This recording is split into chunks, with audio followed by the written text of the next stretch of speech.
ಅಲ್ಲಿಂದ ಹೇಗೆ ಬಂದ್ರಿ ನೀವು? ಆಮೇಲೆ ಏನಾಯ್ತು? ಮಗು ಅಲ್ಲಿಂದ ಯಾರೋ ನನ್ನ ಕರ್ಕೊಂಡು ಹೋಗಿ ಆಸ್ಪತ್ರೆಗೆ ಸೇರಿಸಿದ್ರು. ಪ್ರಜ್ಞೆ ಬರೋ ಅಷ್ಟೊತ್ತಿಗೆ ನನ್ನ ಹೊಟ್ಟೆಲಿರೋ ಮಗುನೂ ಹೋಗಿತ್ತು. ನಮ್ಮ ಅಪ್ಪ ಅಮ್ಮ ಸಂಪಾದಿಸಿರೋ ಮಾನ ಮರ್ಯಾದೆನೂ ಹೋಗಿತ್ತು. ನಾನು ಹುಷಾರಾಗೋದಕ್ಕೆ ಸ್ವಲ್ಪ ಸಮಯ ಹಿಡೀತು. ವಿಷಯ ತಿಳಿದು ನಮ್ಮ ದೊಡ್ಡಪ್ಪ ಊರಿಗೆ ಬಂದು ನನಗೆ ಧೈರ್ಯ ಹೇಳಿ ನನ್ನ ಕೈಲಿ ಪೊಲೀಸ್ ಕಂಪ್ಲೇಂಟ್ ಕೊಡ್ಸಿದ್ರು. ಥ್ಯಾಂಕ್ ಗಾಡ್, ನೀವಾದರೂ ಧೈರ್ಯ ಮಾಡಿ ಹರೀಶ್ ವಿರುದ್ಧ ಪೊಲೀಸ್ ಕಂಪ್ಲೇಂಟ್ ಕೊಟ್ಟಿದ್ದೀರಲ್ಲ. ಯೋ ಬ್ರೇವ್. ನಿಮ್ಮ ಧೈರ್ಯ ದೊಡ್ಡದು. ಈ ವಿಷಯದಲ್ಲಿ ನಿಮ್ಮ ಮನೆಯವರು ನಿಮಗೆ ಸಹಕಾರ ಕೊಟ್ರಲ್ಲ, ಮೆಚ್ಚಲೇಬೇಕು. ಆ ಧೈರ್ಯ, ಆ ಸಹಕಾರ ಯಾವುದು ಜಾಸ್ತಿ ದಿನ ಉಳಿಲಿಲ್ಲ ಸರ್. ಯಾಕೇನಾಯ್ತು? ಆ ಪೊಲೀಸವರು ದುಡ್ಡುಂಗೆ ಕೇಸ್ ಫೈಲ್ ಮಾಡಲಿಲ್ವಾ? ನಿಜ ಹೇಳಬೇಕು ಅಂದರೆ ಪೊಲೀಸರು ನಮಗೆ ಸಹಾಯ ಮಾಡಿದ್ರು. ಆಮೇಲೆ ಅವನ ಮೇಲೆ IPC ಸೆಕ್ಷನ್ 375 ಪ್ರಕಾರ ಕೇಸ್ ರಿಜಿಸ್ಟರು ಆಗಿತ್ತು ಸರ್. ಅವನಿಗೆ ಖಂಡಿತ ಜೈಲ್ ಶಿಕ್ಷೆ ಆಗತ್ತೆ. ಅವನಿಂದ ನನ್ನ ಬದುಕಿಗೆ ಕಾಂಪನ್ಸೇಷನ್ನು ಸಿಗತ್ತೆ. ಯೋಚನೆ ಮಾಡಬೇಡ ಅಂತ ನಮ್ಮ ದೊಡ್ಡಪ್ಪನೂ ಹೇಳಿದ್ರು. ಹರೀಶ್ ಅರೆಸ್ಟ್ ಆದ್ನಾ? ಅವನಿಗೆ ಶಿಕ್ಷೆ ಆಯ್ತಾ? ಅದೆಲ್ಲ ಎಲ್ಲಾಗತ್ತೆ ಸರ್. ಪೊಲೀಸರು ಹರೀಶ್ನ ಅರೆಸ್ಟ್ ಮಾಡೋದಕ್ಕೆ ಅಂತ ಹೋಗಿದ್ರು. ಆದರೆ ಅವನವ್ರ ಕೈಗೆ ಸಿಗ್ಲೇ ಇಲ್ಲ. 4-5 ದಿನ ಇದೇ ಹುಲಿ ಕುರಿಯ ಆಟ ನಡೀತಿತ್ತು. ಆದ್ರೆ ಅವನಲ್ಲಿಂದ ತಪ್ಪಿಸ್ಕೊಂಡು ಪ್ರತಿ ಸಲ ಓಡೋಗ್ತಿದ್ದ. ಪೊಲೀಸರು ಇವತ್ತು ಹಿಡಿತೀವಿ ನಾಳೆ ಹಿಡಿತೀವಿ ಅಂತ ಹೇಳ್ತಾ ಇದ್ರು. ಆಮೇಲೆ ಒಂದಷ್ಟು ದಿನ ಹರೀಶ್ ನಮ್ಮೂರಲ್ಲಾಗ್ಲಿ ಈ ಸುತ್ತಮುತ್ತಲಿನ ಹಳ್ಳಿನಲ್ಲಾಗ್ಲಿ ಯಾರ ಕಣ್ಗೂ ಬಿದ್ದಿರ್ಲಿಲ್ಲ. ಎಲ್ಲರ ಮನ್ಸಲ್ಲೂ ಕಂಪ್ಲೇಂಟ್ ಕೊಟ್ಟು ಬಂದು ಕಾವು ಕಡಿಮೆ ಆಗಿತ್ತು. ಅವತ್ ರಾತ್ರಿ ನಾನು ಅಪ್ಪ ಅಮ್ಮ ಮಲಗಿದ್ವಿ. ಏನೋ ಸೌಂಡ್ ಆಯ್ತು ಅಂತ ಡೋರ್ ತೆಗೆದು ನೋಡಿದ್ರೆ ಹರೀಶ್ ಮತ್ತೆ ಅವನ ಫ್ರೆಂಡ್ಸು ಪಂಜ ಇಟ್ಕೊಂಡು ನಿಂತಿದ್ರು. ಅವತ್ ರಾತ್ರಿ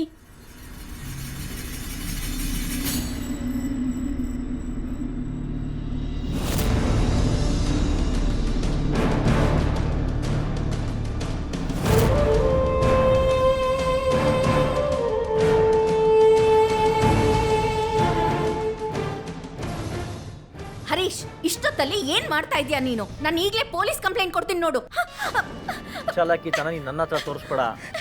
ನೀನೇ ಕಿತ್ತೂರಾಣಿ ಚೆನ್ನಮ್ಮ ಅನ್ಕೊಂಬಿಟ್ಟಿದ್ಯಾ? ಏನೇ ಪೊಲೀಸ್ಗೆ ಕಂಪ್ಲೇಂಟ್ ಕೊಡ್ತೀನಿ ನಾಯಿ. ಇವಾಗ ನೋಡ್ತಿರೋ ಇಡೀ ಮನೆನೇ ಸುಟ್ಟಾಕ್ಬಿಡ್ತೀನಿ. ಹರೀಶ್ ಪ್ಲೀಸ್ ಹಾಗೆಲ್ಲ ಮಾಡಬೇಡ.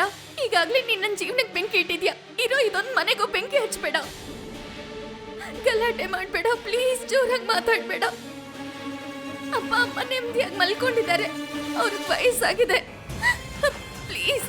ಅಯ್ಯೋ ಪಾಪ, ತುಂಬಾ ಕಷ್ಟಪಡ್ತಾ ಇದ್ದೀರಲ್ವಾ? ಅದಕ್ಕೆ ನಿಮ್ಮ ಕಷ್ಟಗಳಿಗೆಲ್ಲ ಫುಲ್ ಸ್ಟಾಪ್ ಇಟ್ಬಿಡ್ತೀನಿ. ಅವಾಗ ನಿಮಗೂ ನೆಮ್ಮದಿ, ನನಗೂ ನೆಮ್ಮದಿ. ನಾವು ಪ್ರೀತಿ ಮಾಡಿದ್ದೆ ನಾನು ನೆನ್ಪು ಮಾಡ್ಕೊ. ನಾನು ಕುಡಿಬೇಡ ಅಂದಾಗ ನೀನು ಕುಡಿಯೋದನ್ನೇ ಬಿಟ್ಟೆ. ನಂಗೆ ಸಿಗರೇಟ್ ಸೇದೋದು ಇಷ್ಟ ಆಗಲ್ಲ ಅಂತ ಗೊತ್ತಾದಾಗ ಸಿಗರೇಟ್ ಸೇದೋದು ಬಿಟ್ಟೆ. ನಿನಗೋಸ್ಕರ ನನ್ನನ್ನೇ ನಾನು ಕೊಟ್ಬಿಟ್ಟಿದ್ನಲ್ಲೋ. ಅಯ್ಯೋ ಗೂಬೆ, ಅದ್ಯಾವುದನ್ನು ಬಿಟ್ಟಿರಲಿಲ್ಲ.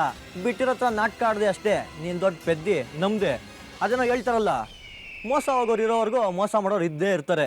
ಏಯ್, ಏನೋ ನೋಡ್ತಿದ್ದೀರಾ? ಹಚ್ಚೋ ಬೆಂಕಿನ. ಹರೀಶ್, ಬೇಕಿದ್ರೆ ನಿನ್ ಕಾಲಿಗೆ ಬಿದ್ಬಿಡ್ತೀನಿ. ನಮ್ಮ ಅಪ್ಪ ಅಮ್ಮಂಗೆ ಏನು ಮಾಡಬೇಡ. ಬೇಕಿದ್ರೆ ನನ್ನನ್ನೇ ಬಲಿ ತಗೋ. ಆದ್ರೆ ನಮ್ಮ ಅಪ್ಪ ಅಮ್ಮಂಗೆ ಏನು ಮಾಡಬೇಡ ಹರೀಶ್ ಪ್ಲೀಸ್. ಈಗ ಏನ್ ಮಾಡ್ಬೇಕು ಹೇಳಿ ನಾನು? ಹಿಂಗ್ ದಾರಿಗೆ ಬಾ. ನಾಳೆ ಬೆಳಗ್ಗೆ ಸೂರ್ಯ ಹುಟ್ಟೋಷ್ಟರಲ್ಲಿ ಕಂಪ್ಲೇಂಟ್ ವಾಪಸ್ ತೊಗೊಂಡಿರ್ಬೇಕು. ಇಲ್ಲಾಂದ್ರೆ ಇಡೀ ಮನೆಯವ್ರನ್ನೇ ಸುಟ್ಟಾಕ್ಬಿಡ್ತೀನಿ. ಭುಜಂಗಯ್ಯನ್ ಬಲ್ಗೈ ಬಂಟ ನಾನು. ನೀನ್ ನನ್ನನ್ನೇ ಅರೆಸ್ಟ್ ಮಾಡ್ಸಕ್ ನೋಡ್ತೀಯಾ? ನೀನ್ ಯಾವ ಪುಟ್ಕೋಸಿನೇ? ಭುಜಂಗಯ್ಯನ್ ಬಲ್ಗೈ ಬಂಟ ನಾನು. ನೀನ್ ನನ್ನನ್ನೇ ಅರೆಸ್ಟ್ ಮಾಡ್ಸಕ್ ನೋಡ್ತೀಯಾ? ಎಷ್ಟೇ ಇರ್ಬೇಕು ನಿನಗೆ? ನೀನೇ ಅಷ್ಟು ಹಠ ಮಾಡಿ ಪೊಲೀಸ್ ಸ್ಟೇಷನ್ಗೂ ಕಂಪ್ಲೇಂಟ್ ಕೊಡಕ್ ಹೋಗ್ತೀಯಾ ಅಂದ್ರೆ ಇನ್ನು ಮೀಸೆ ಒಟ್ಟು ಗಂಡ್ಸ್ ನಾನು. ನನಗೆ ಎಷ್ಟಿರ್ಬೇಡ. ನಾನು ಇನ್ನೆಷ್ಟು ಆಟ ಆಡ್ಬೇಡ, ಗೊತ್ತಿದ್ಯಾ ನಿನಗೆ? ಗೊತ್ತಿಲ್ಲ ಅಂದ್ರೆ ಪಕ್ಕದ ಮನೆ ಪಾರ್ವತಿ ಸತ್ತೋದ್ಲಲ್ಲ, ಅವಳ ಕತೆ ಕೇಳೋಗು. ನಿನ್ನ ಅಜ್ಜಿ ನಿನ್ನ ಕಂಪ್ಲೇಂಟ್ ವಾಪಸ್ ತಗೊಂಡ್ಬರ್ಬೇಕು. ಇಲ್ಲಾಂದ್ರೆ ಗೊತ್ತಲ್ಲ ನಾನೇನು ಅಂತ. ಇನ್ಯಾವತ್ತು ನೀನು ನನ್ನ ವಿರುದ್ಧ ಒಂದೇ ಒಂದು ಮಾತು ಆಡಬಾರ್ದು, ಗೊತ್ತಾಯ್ತೇನೆ? ನಿನ್ನ ಉಸಿರು ನಾನು ಕೊಡ್ತಾರ ಭಿಕ್ಷೆ. ಹೋಗು.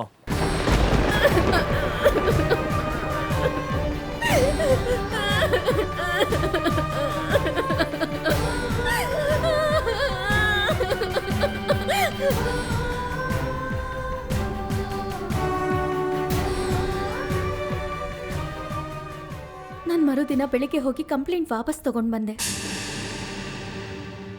ಏನು? ಕಂಪ್ಲೇಂಟ್ ವಾಪಸ್ ತಗೊಂಡ್ರಾ? ಅಲ್ಲ, ಪೊಲೀಸ್ನವ್ರು ನಿಮಗೆ ಸಹಾಯ ಮಾಡಲಿಲ್ವಾ? ಇಷ್ಟೆಲ್ಲ ಮಾಡಿದ್ರಂತೆ, ಇನ್ನೊಂದು ಸ್ವಲ್ಪ ಧೈರ್ಯ ಮಾಡಬೇಕಿತ್ತು. ಧೈರ್ಯನ ನನ್ನೊಳಗೆ ಸತ್ತೋಗಿದೆ. ಅವತ್ ರಾತ್ರಿ ನಡೆದಿದ್ದು ಇವತ್ತಿನವರೆಗೂ ಅಪ್ಪ ಅಮ್ಮಂಗೆ ಹೇಳಿಲ್ಲ ನಾನು. ಕಂಪ್ಲೇಂಟ್ ವಾಪಸ್ ತಗೊಂಡ್ ಬಂದೆ ಅಂತ ನನ್ ಮೇಲೆ ಸಿಟ್ ಮಾಡ್ಕೊಂಡಿದ್ದಾರೆ. ಕಂಪ್ಲೇಂಟ್ ವಾಪಸ್ ತಗೊಂಡ್ ಬಂದ್ಮೇಲೆ ನಮ್ ದೊಡ್ಡಪ್ಪ ಕೂಡ ಮನೆಗೆ ಬಂದಿಲ್ಲ. ನೀವು ಹೇಳೋದೆಲ್ಲ ಕೇಳ್ತಾ ಇದ್ರೆ ನಮಗೆ ಇಷ್ಟು ಸಂಕಟ ಆಗ್ತಾ ಇದೆ, ಕೋಪ ಬರ್ತಾ ಇದೆ. ನೀವು ಇದನ್ನೆಲ್ಲ ಅನುಭವಿಸಿದ್ದೀರ. ನಿಮ್ಮ ಸಂಕಟ ನೋವು ಎಲ್ಲ ನಮಗೆ ಅರ್ಥ ಆಗುತ್ತೆ. ನಾವಿಲ್ಲಿ ನಿಮ್ಮನ್ನು ಒಂದು ಸಹಾಯ ಕೇಳೋದಕ್ಕೆ ಅಂತ ಬಂದಿದ್ದೀವಿ. ಒಂದು ಹೆಣ್ಣಿನ ಜೀವಕ್ಕೋಸ್ಕರ ನೀವು ನಮಗೆ ಸಹಾಯ ಮಾಡಲೇಬೇಕು. ನೀವು ನಮ್ಮ ಜೊತೆ ಬರಬೇಕು. ಜ್ಯೋತಿ ಅವರೇ, ನೀವೀಗಾಗಲೇ ಹರೀಶ್ ಕಡೆಯಿಂದ ಮೋಸ ಹೋಗಿದ್ದೀರಾ. ಎಷ್ಟೋ ಕಷ್ಟ ನಷ್ಟನ ಅನುಭವಿಸಿದ್ದೀರಾ. ಆದರೆ ಆ ಹರೀಶ್ ಇನ್ನೊಂದು ಮದುವೆ ಹಾಕಿ ಹೊರಟಿದ್ದಾನೆ. ಆ ಹುಡುಗಿಗೂ ಮೋಸ ಆಗುತ್ತೆ. ಅದನ್ನು ತಡೆಯೋಕ್ಕೆ ನೀವು ಹೆಲ್ಪ್ ಮಾಡಿ ಪ್ಲೀಸ್. ಸರ್, ನಮ್ಮ ಮನೆಗೆ ಬಂದ್ರಿ, ನನ್ನ ಕಷ್ಟ ಕೇಳಿದ್ರಿ, ನನಗೆ ಪಾಪ ಅಂದ್ರಿ. ಆದ್ರೆ ನನ್ನಿಂದ ಯಾವ ಸಹಾಯನೂ ಕೇಳ್ಬೇಡಿ ಸರ್. ಸರ್, ಇವಾಗ್ಲೂ ನನಗೆ ಮಧ್ಯರಾತ್ರಿ ಎಚ್ಚರ ಆಗತ್ತೆ. ಪೆಟ್ರೋಲ್ ವಾಸನೆ ಬರ್ತಾ ಇದೆ ಅನ್ಸತ್ತೆ. ಮಧ್ಯರಾತ್ರಿ ಎಚ್ಚರ ಆಗಿ ಮನೆ ಸುತ್ತ ನೋಡ್ಕೊಂಡ್ ಬರ್ತೀನಿ ಸರ್. ಜನ ನನ್ನ ಹುಚ್ಚಿ ತರ ನೋಡ್ತಾರೆ ಸರ್. ಈಗ್ಲೂ ಕೂಡ ನಂಗೆ ಬೆಂಕಿ ನೋಡಿದ್ರೆ ಭಯ ಆಗತ್ತೆ ಸರ್. ಜ್ಯೋತಿ ಅವರೇ, ಅಳ್ಬೇಡಿ, ಸಮಾಧಾನ ಮಾಡ್ಕೊಳ್ಳಿ. ನೀವು ಹರೀಶನ್ಗೆ ಹೆದರಿದ್ ಸಾಕು. ಇನ್ನಾದರೂ ನೀವು ಆ ಭಯದಿಂದ ಆಚೆ ಬರಲಿ ಅನ್ನೋದಷ್ಟೇ ನಮ್ಮ ಉದ್ದೇಶ. You are the first one to question him. ಅದು ನಿಮ್ಮ ಸಾಧನೆ. ಅದಕ್ಕೆ ಅವನು ಹೆದರಿ ನಿಮ್ಮ ಮನೆಗೆ ಬೆಂಕಿ ಹಚ್ಚೋದಕ್ಕೆ ಅಂತ ಬಂದಿರ್ತಾನೆ. ಅವನಿಗೆ ಅಷ್ಟೆಲ್ಲ ಧೈರ್ಯ ಇಲ್ಲ. ಹೆದರಿಸೋದಷ್ಟೇ ಅವನ ಗುರಿ ಆಗಿರುತ್ತೆ. ಅದೇನೋ ಹೇಳ್ತಾರಲ್ಲ, ಬೊಗಳು ನಾಯಿ ಕಚ್ಚಲ್ಲ ಅಂತ. ಮುಖಂಡರು ಸಪೋರ್ಟ್ ಇರೋದಕ್ಕೆ ಅವನು ಇಷ್ಟೆಲ್ಲ ಹಾರಾಡ್ತಾ ಇರೋದು. ಅವನ ಸಪೋರ್ಟ್ ಇಲ್ಲ ಅಂತಂದರೆ ಇವನು ದಿಕ್ಕಿಲ್ಲದ ಪರದೇಶಿ ಆಗ್ತಾನೆ. ಅದು ಹೇಗೆ ಮಾಡಬೇಕು ಅಂತ ನನಗೆ ಚೆನ್ನಾಗಿ ಗೊತ್ತು. ನೀವು ಅವನ ಬಗ್ಗೆ ತಲೆ ಕೆಡಿಸ್ಕೋಬೇಡಿ. ಮುಖಂಡರು ಇಲ್ಲ ಅಂತ ಅಂದರೆ ಅವನು ಹಲ್ಕಿತ್ ಹಾವಿನ ಥರ ಆಗ್ತಾನೆ. ಅವನು ಬುಸ್ಕೊಡೋ ಹಾವಷ್ಟೇ, ಕಚ್ಚಲ್ಲ. ಅವ್ನು ಕಚ್ತಾನೋ ಇಲ್ವೋ ನನಗೆ ಬೇಡ ಸರ್. ನಮ್ಮ ಅಪ್ಪ ಅಮ್ಮ ಈಗಷ್ಟೇ ನನ್ನ ಹತ್ರ ಚೆನ್ನಾಗಿ ಮಾತಾಡೋದಕ್ಕೆ ಶುರು ಮಾಡಿದ್ದಾರೆ. ನಾವು ಈಗಷ್ಟೇ ನೆಮ್ಮದಿ ಕಾಣ್ತಾ ಇದ್ದೀವಿ. ಅದಕ್ಕೆ ಮತ್ತೆ ಕಲ್ಲು ಹಾಕ್ಕೊಳ್ಳೋಕ್ಕೆ ನಾನು ತಯಾರಿಲ್ಲ ಸರ್. ಪ್ಲೀಸ್ ನನ್ನ ಬಲವಂತ ಮಾಡಬೇಡಿ. ಇಲ್ಲ ಇಲ್ಲ, ನೀವು ನಮ್ಮ ಜೊತೆ ಬರೋದ್ರಿಂದ ನಿಮಗೇನೂ ತೊಂದರೆ ಆಗಲ್ಲ. ನಮ್ಮ ಅರುಣ್ಗೆ ಪೊಲೀಸ್ ಡಿಪಾರ್ಟ್ಮೆಂಟಲ್ಲಿ ಒಳ್ಳೆ ಕಾಂಟ್ಯಾಕ್ಟ್ಸ್ ಇದೆ. ಅದರಿಂದ ನಿಮಗೇನೂ ಆಗಲ್ಲ. ನೀವು ಬಂದು ಹರೀಶ್ ವಿರುದ್ಧ ಸಾಕ್ಷಿ ಹೇಳಿದ್ರೆ ಸಾಕು. ಅವನನ್ನು ಅರೆಸ್ಟ್ ಮಾಡಿಸಿ ಅವ್ನು ಮಾಡಿರೋ ಎಲ್ಲ ಪಾಪಗಳಿಗೂ ಶಿಕ್ಷೆ ಕೊಡಿಸೋ ಜವಾಬ್ದಾರಿ ನಂದು. ಕೋರ್ಟ್ ಕೇಸ್, ಪೊಲೀಸ್ ಕೇಸ್, ಇದ್ಯಾವುದ್ರ ಬಗ್ಗೆ ನೀವು ತಲೆ ಕೆಡಿಸ್ಕೋಬೇಡಿ. ಖರ್ಚು ವೆಚ್ಚದ ಬಗ್ಗೆ ನೀವು ತಲೆ ಕೆಡಿಸ್ಕೋಬೇಡಿ. ಅದೆಲ್ಲ ನಾನು ನೋಡ್ಕೋತೀನಿ. ನೀವು ಬಂದು ಸಾಕ್ಷಿ ಹೇಳಿದ್ರೆ ಸಾಕು. ಅವನಿಗೆ ಮ್ಯಾಕ್ಸಿಮಮ್ ಶಿಕ್ಷೆ ಕೊಡಿಸೋ ಜವಾಬ್ದಾರಿ ನಂದು. ಸರಿನಾ? ನಂಗೆ ಈ ವಿಷಯದಲ್ಲಿ ಯಾರ ಮೇಲೂ ನಂಬಿಕೆ ಇಲ್ಲ ಸರ್. ಪ್ಲೀಸ್ ನನ್ನ ಈ ವಿಷಯದಲ್ಲಿ ಎಳಿಬೇಡಿ ಸರ್. ಜ್ಯೋತಿ ಅವರೇ, ನಿಮ್ಗೆ ಯಾವ ರೀತಿ ಸಹಾಯ ಬೇಕೇಳಿ, ನಾನು ಮಾಡ್ತೀನಿ. ಹಣ ಬೇಕಾ? ಇಲ್ಲ ನಾನು ಕಂಪ್ನಿಲಿ ಕೆಲಸ ಮಾಡ್ತೀರಾ? ನಿಮ್ಗಿರೋದು ಕ್ವಾರ್ಟರ್ಸ್ ಕೂಡ ಕೊಡ್ತೀನಿ. ನಿಮ್ಗಿಲ್ಲಿರೋದು ಭಯ ಆದರೆ ನೀವು ಬೆಂಗಳೂರಲ್ಲಿ ಬಂದು ಹೊಸ ಜೀವನ ಪ್ರಾರಂಭ ಮಾಡ್ಬೋದು. ನಿಮ್ಮ ಅಪ್ಪ ಅಮ್ಮನೂ ಅಲ್ಲಿಗೆ ಕರ್ಕೊಂಡು ಬರ್ಬೋದು. ಜ್ಯೋತಿ ಅವರೇ, ನೀವು ಆ ಹರೀಶಂಗೆ ಎದುರಿದ್ ಸಾಕು. ನೀವು ಇದನ್ನೆಲ್ಲ ಬಿಟ್ಬಿಡಿ. ನನ್ನ ಜೊತೆ ಬಂದು ಸಾಕ್ಷಿ ಹೇಳಿ. ನಾನು ಆ ಹುಡುಗಿ ಬದುಕು ಹಾಳಾಗದೆ ಇರಲಿ ಅಂತ ಆ ದೇವ್ರ ಹತ್ರ ಕೇಳ್ಕೋಬೋದಷ್ಟೇ. ಅದಕ್ಕಿಂತ ಹೆಚ್ಚಾಗಿ ಏನೂ ಮಾಡೋದಕ್ಕಾಗೋದಿಲ್ಲ ಸರ್.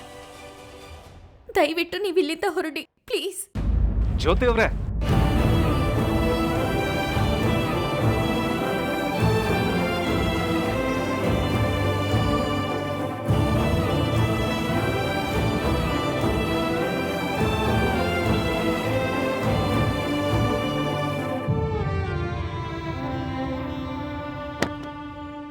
ಛೇ, ಎಷ್ಟು ಒಳ್ಳೆ ಚಾನ್ಸ್ ಸಿಕ್ಕಿತ್ತು ಹರೀಶನ್ ಸಿಕ್ಕಾಕ್ಸೋದಕ್ಕೆ. ಆ ಹುಡುಗಿ ಒಪ್ಕೊಂಡಿದ್ದಿದ್ರೆ ಇವತ್ತು ಅವನ ಬಣ್ಣ ಎಲ್ಲ ಬಯಲಾಗೋಗ್ತಾ ಇತ್ತು. ತಾನು ನವಿಲು ಅಂತ ಪೋಸ್ ಕೊಟ್ಕೊಂಡು ನಿಂತಿರೋ ಅವನ ಬಣ್ಣ ಎಲ್ಲ ಕಳ್ಚಿ ಹೋಗಿ ಅವನೆಂಥ ಕೆಂಬೂತ ಅಂತ ಎಲ್ರಿಗೂ ಗೊತ್ತಾಗ್ತಾ ಇತ್ತು. ಏನು ಮಾಡೋಕ್ಕಾಗುತ್ತೆ, ಎಲ್ಲ ಹಣೆ ಬರ ಅಷ್ಟೇ. ಮದುವೆ ಅನ್ನೋದು ಸ್ವರ್ಗದಲ್ಲಿ ನಿಶ್ಚಯ ಆಗಿರುತ್ತೆ ಅಂತಾರೆ. ಆ ಅಮೃತ ಕುತ್ತಿಗೆಗೆ ಹರೀಶನ ಹೆಸರಿನ ತಾಳಿನೇ ಬೀಳಬೇಕು ಅನ್ನೋದಾಗಿದ್ದರೆ ಯಾರು ಏನು ಮಾಡೋಕ್ಕಾಗಲ್ಲ. ನೀನು ಎಷ್ಟೆಲ್ಲ ಕಷ್ಟಪಟ್ಟಿದ್ಯಾ, ನೀರಿನ ಥರ ಹಣ ಖರ್ಚು ಮಾಡಿದ್ಯಾ. ಯಾರು ಮಾಡ್ತಾರೆ ಇಷ್ಟೆಲ್ಲ? ನೀನು ಹೇಳೋದೆಲ್ಲ ನಾನು ಒಪ್ತೀನಿ ಪ್ರೀತಮ್. ಆದರೆ ಕಣ್ಣೆದುರುಗೇನೆ ಒಂದು ಹುಡುಗಿ ಜೀವನ ಹಾಳಾಗ್ತಾ ಇದ್ರೆ ಹೇಗೋ ನೋಡ್ಕೊಂಡು ಸುಮ್ಮನೆ ಇರೋದು? ಅಮ್ಮಂಗೆ ಹೇಗೋ ಮುಖ ತೋರಿಸ್ಲಿ? ಅವ್ರ ಹತ್ರ ಮಾತು ಬೇರೆ ಕೊಟ್ಟಿದ್ದೀನಿ. ಈಗ ಅವ್ರಿಗೆ ಮುಖ ಹೇಗೆ ತೋರಿಸ್ಲಿ? ಈಗ ಅವ್ರ ಹತ್ರ ಹೋಗಿ ಅಮ್ಮ ನಾನು ನಿಮಗೆ ಕೊಟ್ಟು ಮಾತು ಉಳಿಸ್ಕೊಡೋದಕ್ಕಾಗಲಿಲ್ಲ ಅಂತ ಯಾವ ಬಾಯಲ್ಲಿ ಹೇಳಲಿ ಪ್ರೀತಮ್? ಮಿನಿಸ್ಟ್ರ್ ಹತ್ರ ಎಲ್ಲ ಮಾತಾಡಿ ಆಸ್ಪತ್ರೆ ವಿಷಯ ಸಾಲ್ವ್ ಮಾಡಿದೆ. ಆದರೆ ಈಗ ಹರೀಶ್ ವಿಷಯದಲ್ಲಿ ಎಲ್ಲ ಸಾಕ್ಷಿಗಳಿದ್ರು ನನ್ನ ಕೈಲಿ ಏನು ಮಾಡೋದಕ್ಕಾಗ್ತಾ ಇಲ್ಲ. ಅರುಣ್, ನಮ್ಮ ಹತ್ರ ಜಾಸ್ತಿ ಟೈಮ್ ಇಲ್ಲ, ಏನಾದರೂ ಮಾಡಲೇಬೇಕು.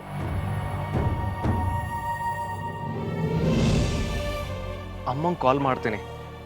ಅಮ್ಮ ಯಾವಾಗಲೂ ಹೇಳ್ತಾ ಇದ್ರು ಎಲ್ಲ ದಾರಿಗಳು ಮುಚ್ಚಿದ್ರೆ ಯಾವುದಾದ್ರೂ ಒಂದು ಕಿಟಕಿ ಓಪನ್ ಇರುತ್ತೆ ಅಂತ. Best idea. ಆಂಟಿಗೆ ಈಗಲೇ ಕಾಲ್ ಮಾಡು.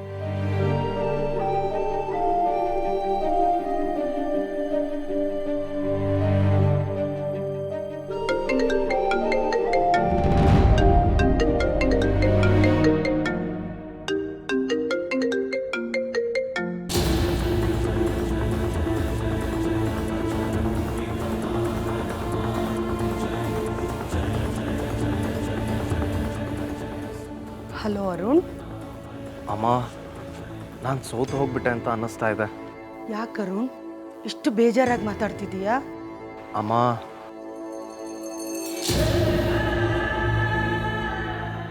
ಒಂದು ನಿಮಿಷ ತಡಿ.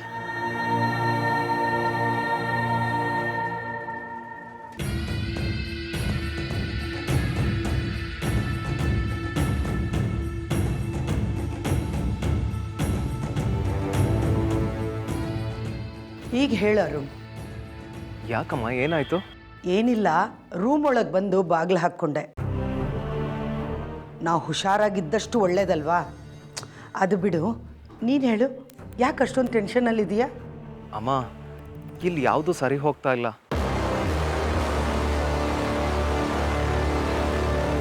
ನಾವು ಅಂದ್ಕೊಂಡಿರೋದು ಯಾವುದು ನಾವು ಅಂದ್ಕೊಂಡ ಹಾಗೆ ನಡೀತಾ ಇಲ್ಲ. ನಾನು ಪ್ರೀತಮ್ ಹರೀಶ್ ಮೋಸ ಮಾಡಿರೋ ಹುಡುಗಿ ಹತ್ರ ಮಾತಾಡೋದಕ್ಕೆ ಅಂತ ಹೋಗಿದ್ವಿ.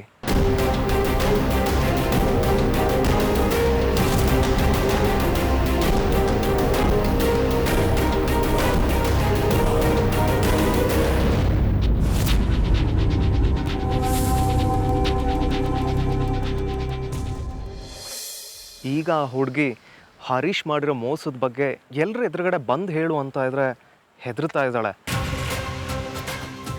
ಹರೀಶ್, ನೀನೇನಾದರೂ ಬಾಯಿ ಬಿಟ್ರೆ ನಿಮ್ಮ ಮನೆಯವ್ರನ್ನ ಕೊಂದು ಹಾಕ್ತೀನಿ ಅಂತ ಹೆದರಿಸ್ತಾ ಇದ್ದಾನೆ.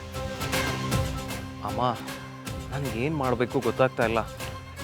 ಕಣ್ಣೆದುರುಗಡೆ ಸಾಕ್ಷಿ ಇದ್ರೂ ಕೈ ಕಟ್ಕೊಂಡು ಕೂರೋ ಹಾಗಾಗಿದೆ. ಅರುಣ್, ನ್ಯಾಯದ ದಾರಿಯಲ್ಲಿ ನಡೆಯೋರಿಗೆ 108 ಪರೀಕ್ಷೆಗಳು ಅಡೆತಡೆಗಳು ಬರೋದು ಸಹಜ ಕಣೋ. ಅದಕ್ಕೆಲ್ಲ ನಾವು ಎದೆ ಗುಂದಬಾರ್ದು. ಹಾಗಂತ ಅನ್ಯಾಯನ ಗೆಲ್ಲೋಕ್ಕೂ ಬಿಡಬಾರ್ದು. ಹರೀಶ್ ಮೋಸ ಮಾಡಿರೋ ಆ ಹುಡುಗಿಗೆ ನಮ್ಮಿಂದ ಯಾವ ರೀತಿನೂ ತೊಂದರೆನೂ ಆಗಬಾರ್ದು. ಈಗ ನಾವಿಡೋ ಪ್ರತಿ ಹೆಜ್ಜೆನೂ ಹುಷಾರಾಗಿಡಬೇಕು. ನಾವು ಏನು ಮಾಡ್ತಿದ್ದೀವಿ ಅನ್ನೋ ಸಣ್ಣ ಕ್ಲೂ ಸಹ ಯಾರಿಗೂ ಸಿಗಬಾರ್ದು. ಯಾಕಂದರೆ ಅರುಣ್, ಈಗ ನೀನಿರೋ ಪರಿಸ್ಥಿತಿಯಲ್ಲಿ ನೀನು ನಂಜುಂಡಯ್ಯನವ್ರಿಗೆ ಏನು ಹೇಳಿದ್ರು ಅವ್ರು ನಿನ್ನನ್ನು ನಂಬಲ್ಲ. ಅವ್ರ ಮುಂದೆ ನೀನು ಎಷ್ಟೇ ಸಾಕ್ಷಿ ಪುರಾವೆಗಳನ್ನ ಇಟ್ಟರು ಅವ್ರು ನಿನ್ನನ್ನು ಅನುಮಾನದಿಂದಲೇ ನೋಡ್ತಾರೆ. ನೋಡು ಅರುಣ್, ಈಗ ನಾನು ಹೇಳೋ ಹಾಗೆ ನೀನು ಮಾಡು.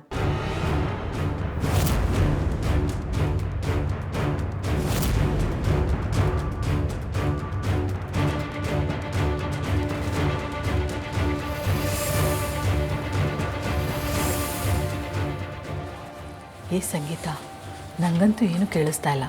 ನಿಂಗೇನಾದರೂ ಕೇಳಿಸ್ತಾ ಇದೆಯೇನೆ? ನನಗೂ ಏನು ಕೇಳಿಸ್ತಾ ಇಲ್ಲಮ್ಮ. ಮೆಲ್ಲಗೆ ಮಾತಾಡಿ ಸಂಗೀತ, ಮೊದಲೇ ನಿಮ್ಮತ್ತೆ ಕಿವಿ ಚುರುಕು. ಆ ಕಡೆ ನಂಜುಂಡಯ್ಯಂದು ಏನೂ ಸುದ್ದಿ ಇಲ್ಲ, ಈ ಕಡೆ ಫೋನ್ ಬಂದರೆ ಸಾಕು ಅತ್ತೆ ಒಳಗಡೆ ಹೋಗಿ ಕುತ್ಕೊಂಡು ಮಾತಾಡ್ತಾರೆ. ಏನಾಗ್ತಾ ಇದೆ ಅಂತ ನನಗಂತೂ ಗೊತ್ತಾಗ್ತಾ ಇಲ್ಲ. ನಾನು ಹೇಳಿದ್ದೆಲ್ಲ ಅರ್ಥ ಆಯ್ತಾ ನಿಮಗೆ? ಅರ್ಥ ಆಯಿತು ಅಮ್ಮ. ಅಮ್ಮ, you are the best. I love you. ನೀವು ಹೇಳ್ದಾಗೆ ಮಾಡ್ತೀನಿ. ಆಲ್ ದಿ ಬೆಸ್ಟ್ ಕಂದ.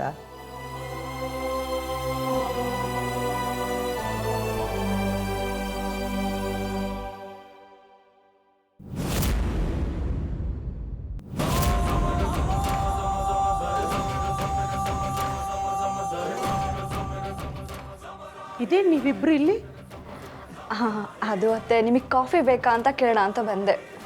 ನಾನು ಈಗ ತಾನೇ ಕುಡಿದ್ನಲ್ಲ, ನೀನು ನೋಡ್ದಿಯಲ್ಲ, ಮತ್ತ್ಯಾಕೆ ಇಲ್ಲಿ ನಿಂತಿದ್ದೀರಾ? ನಾನು ನ್ಯೂಸ್ ಪೇಪರ್ ಏನಾದ್ರು ಇದೆಯಾ ಅಂತ ನೋಡಕ್ಕೆ ಬಂದೆ. ನ್ಯೂಸ್ ಪೇಪರು ಅಲ್ಲಿ ಟೀಪಾಯಿ ಕೆಳಗಡೆನೇ ಇದೆ, ಅದ್ಯಾಕೆ ಈ ರೂಮ್ ಹೊರಗೆ ಬರುತ್ತೆ? ಅಲ್ಲೆಲ್ಲೂ ಕಾಣಿಸ್ಲಿಲ್ಲ. ಅತ್ತೆ, ಹೇಳು ಸಂಗೀತ. ಅದು ಅತ್ತೆ, ನಾನು ನಿಜ ಹೇಳ್ಬಿಡ್ತೀನಿ. ಅರುಣ್ ಬಾವನ್ ಫೋನ್ ಬಂತು, ನೀವು ಇದ್ದಕ್ಕಿದ್ದಂಗೆ ಒಳಗಡೆ ಹೋಗಿ ಡೋರ್ ಹಾಕ್ಕೊಂಡ್ರಿ. ಅದಕ್ಕೆ ಅದಕ್ಕೆ ನಮ್ಮ ಸಂಗೀತ ಟೆನ್ಷನ್ ಆಗಿ. ಹೌದು ಅತ್ತೆ, ಅರುಣ್ ಬಾವ ಹೇಗಿದ್ದಾರೋ ಏನೋ ಅಂತ ಟೆನ್ಷನ್ ಆಗಿ ನೀವು ರೂಮಿಂದ ಹೊರಗಡೆ ಬರೋದನ್ನೇ ಕಾಯ್ತಾ ಇದ್ದು. ಅರುಣ್ ಬಾವ ಯಾವಾಗ ಇಲ್ಲಿಗೆ ಬರ್ತಾರಂತೆ ಅತ್ತೆ? ಇತ್ತೀಚೆಗೆ ನೀನು ಎಲ್ಲ ವಿಷಯದಲ್ಲೂ ಅಗತ್ಯಕ್ಕಿಂತ ಹೆಚ್ಚಾಗಿ ಟೆನ್ಷನ್ ತಗೊಳ್ತಾ ಇದೀಯಾ. ಅದ್ರ ಬಗ್ಗೆ ನೀನೇನು ಯೋಚನೆ ಮಾಡಬೇಡ. ಸರಿ ಅತ್ತೆ.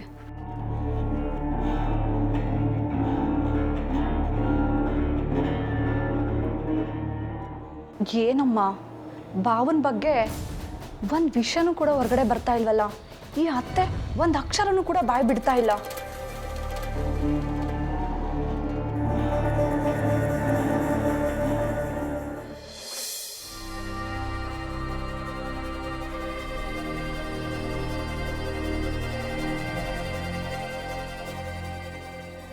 ಏ ಹರೀಶ, ಅವನು ಬೆಂಗಳೂರು ಐದ ತಾನೆ? ಹೂನಣ್ಣ, ಅವನೇ. ಬರ್ಲಾ?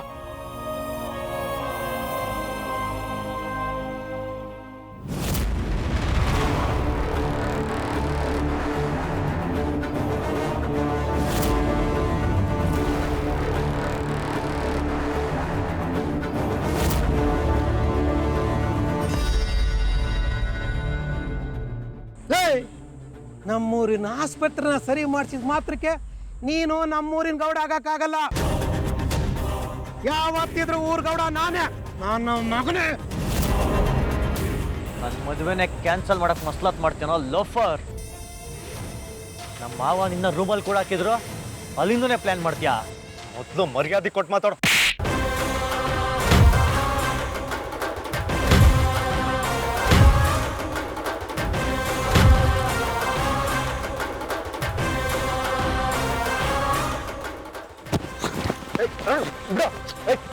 ಮಗ ಬಿಡು ಮಗ. ಅರುಣ್, ಅವನ ಹತ್ರ ಏನು ಮಾತು? ಕೊಚ್ಚೆ ಕಲ್ಲು ಹಾಕಿದ್ರೆ ನಮ್ಮ ಬಟ್ಟೆನೇ ಗಲೀಜಾಗೋದು. ಏನ ಯಾರನ್ನ ಕೊಚ್ಚೆ ಅಂತ ಇದೆಯಾ? ನನ್ನೇ ಕೊಚ್ಚೆ ಅಂತ್ಯಾ? ನಿನ್ ಕೊಚ್ಚೆ ಅಲ್ಲ, ಕೊಚ್ಚೆ ಮೇಲಿರೋ ಹುಳ. ನೀನೇನ ನನ್ಗೆ ಹೇಳೋದು? ಹರೀಶ, ನಾಯಿ ಬಗುಳಿದ್ರೆ ದೇವಲೋಕ ಹಾಳಾಗಲ್ಲ. ಅದು ಈ ನನ್ನ ಮಕ್ಳಿಗೆ ಏನ್ ಗೊತ್ತು? ದೇವಲೋಕ ಅಂತೆ ಒಂದು ಆಸ್ಪತ್ರೆ ಸರಿಯಾಗಿ ಇಟ್ಟಿಲ್ಲ, ಇಡೀ ಊರನ್ನ ನರ್ಕ ಮಾಡಿಟ್ರು. ಮಾತ್ರ ಹಬ್ಬ. ನಿಮ್ಮ ಮನೆ ಬರ ಏನಂತ ಇಡೀ ಊರಿಗೆ ಗೊತ್ತು. ಹೋಗ್ರಲ್ಲೈ. ಲೇ ಅರುಣ್, ಆಸ್ಪತ್ರೆ ಸರಿ ಮಾಡಿಸಿ ಅಂತ ಊರು ಜನ ಮೆಚ್ಕೊಬೋದು, ಆದರೆ ಅಮೃತ ನಿನ್ನ ಯಾವತ್ತೂ ಒಪ್ಕೊಳ್ಳಲ್ಲ. ನೀನೇನೇ ತಿಪ್ರುಲಾಗ ಹಾಕಿದ್ರು ನಂಜುಂಡಯ್ಯ ನನ್ನ ಕಾಲು ತೊಳೆದೇ ಕನ್ಯಾದಾನ ಮಾಡ್ಕೊಡೋದು. ಲೇ ಹುಚ್ಚ, ಆಸ್ಪತ್ರೆ ಸರಿ ಮಾಡಿಸಿದ್ದು 4 ಜನರಿಗೆ ಒಳ್ಳೇದಾಗ್ಲಿ ಅಂತ. ನಿನ್ನ ಮುಖಂಡ ಮಾಡೋ ಅನ್ಯಾಯದಿಂದ 4 ಜನರಿಗೆ ತೊಂದರೆ ಆಗದೆ ಇರಲಿ ಅಂತ. ಅದಕ್ಕೂ ಪುಡ್ಗೋಸಿ ನಿನ್ನ ಮದುವೆಗೂ ಏನು ಸಂಬಂಧ? ಜಾಸ್ತಿ ಮಾತಾಡ್ತೀಯ ಅರುಣ್. ನನ್ನ ಬಗ್ಗೆ ಮತ್ತೆ ಮುಖಂಡರ ಬಗ್ಗೆ ನಿನ್ಗಿನ್ನೂ ಸರಿಯಾಗಿ ಗೊತ್ತಿಲ್ಲ. ನಮ್ಮನ್ನ ಎದುರಾಕೊಂಡು ಹೆಂಗಿರ್ತೀಯ ಈ ಊರಲ್ಲಿ ಅಂತ ನಾನು ನೋಡ್ತೀನಿ. ಏಯ್ ಸಾಕು ಮುಚ್ಚಲೇ. ಎಲ್ಲರೂ ಹಣೆ ಬರಾನು ಗೊತ್ತು ನನಗೆ. ನಂಜುಂಡಯ್ಯವ್ರ ಮನ್ಸಿಗೆ ನೋವಾಗಬಾರ್ದು, ಅಮೃತ ಮದುವೆ ಆಗ್ತಾ ಇರೋ ಹುಡುಗ ಅಂತ ಸುಮ್ಮನೆ ಬಿಟ್ಟಿದ್ದೀನಿ. ಸುಮ್ಮನೆ ಹೋಗ್ತಾ ಇರಬೇಕು.